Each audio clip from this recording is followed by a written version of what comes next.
लंबाई और चौड़ाई, क्योंकि इसमें लंबाई और चौड़ाई दोनों बराबर होती हैं, इसलिए अपन को भुजा भी लिख सकते हैं।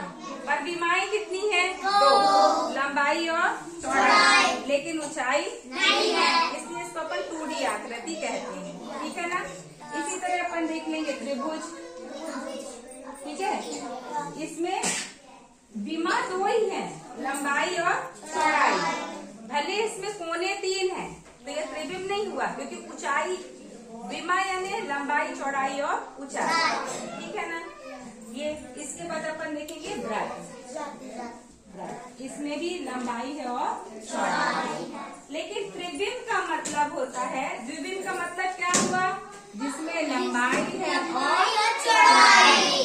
3D का मतलब हुआ है जिसमें लंबाई चौड़ाई ऊंचाई, जिसमें 3 विमाएं होती हैं उनको 3D कहते हैं, जिसमें 2 विमाएं होती हैं लंबाई चौड़ाई में द्विविम आकृति कहते हैं। ठीक है ना। अब जैसे कि अपन ने लिया क्या? घनाभ। ठीक है, इसमें कितनी है?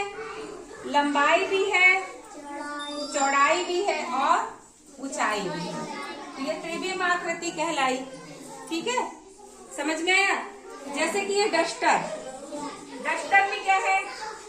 ये लंबाई, ये चौड़ाई और ये ऊंचाई। इसमें कितनी विमा है? 3 विमा है ना।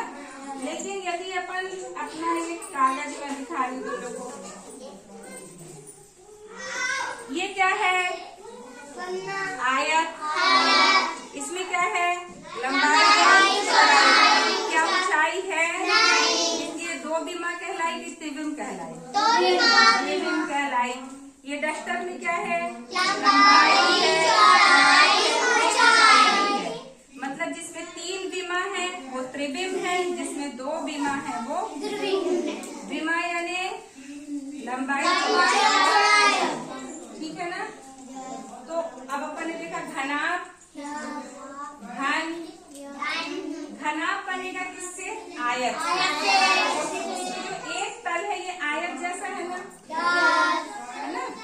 और घन बनेगा वर्ग से।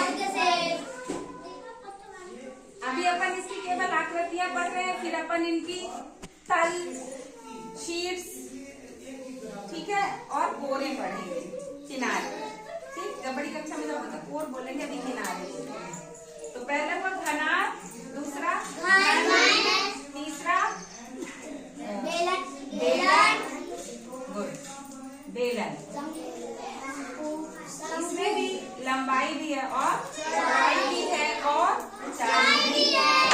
जैसे ये बॉटल, ठीक है ना, ग्लास, जैसे इसमें लंबाई है, चौड़ाई है और ऊंचाई भी है, तो ये बेलन कहलाया। तो ये हो गया त्रिविम आकृति, क्योंकि इसमें लंबाई है, चौड़ाई है, लंबाई, चौड़ाई, ठीक है ना। घन, घनाभ, बेलन और अब आते हैं अपन शंकु। ठीक है ना। जैसे तुम लोग बस में जाते हो तो चना मूंगफली वाले आते ना कोन बना के, ठीक है, तो उन्हें शंकु कहते हैं, मेहंदी का कोन। इसमें लंबाई भी है, चौड़ाई भी है और ऊंचाई भी है। जैसे कि ये एक कागज है, यदि अपन इसे गोल कर दे तो ये क्या बन गया? बेलन बन गया। इस बेलन में लंबाई भी है, चौड़ाई भी है और ऊंचाई भी है। लेकिन यदि अपन इसको ऐसा कर दें, ये क्या बन गया? शंकु में भी देखो लंबाई भी है, चौड़ाई भी है और ऊंचाई भी है। ये त्रिविम हुए घन, घनाभ, बेलन, शंकु। और एक चीज आता है गोला। अब देखने में चित्र तो अपन गोला और व्रत एक सा लगता है, लेकिन व्रत में सोच लो रोटी, जो मम्मी रोटी बनाती है उसमें लंबाई चौड़ाई है ना, और गोला मीन्स बॉल, जिसमें लंबाई चौड़ाई और ऊंचाई। सबको समझ में आया? त्रिविम आकृति में कितनी विमाएं हैं? त्रिविम आकृति में कितनी विमाएं हैं? दोनों विमाओं का नाम क्या है? लंबाई और धीरे धीरे लंबाई, चौड़ाई, ये तो नाम हो गया। कोई तुमसे बोले द्विविम आकृति बताइए। तो आप बोलोगे आयत कोई आपसे बोले कि त्रिविम आकृति के उदाहरण बताइए।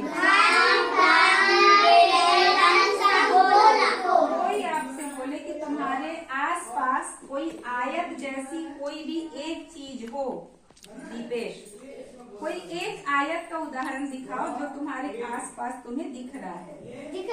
हाँ, कौन बता सकता है वो आयत? हाँ बताओ सलमान। पेज है ना, पन्ना।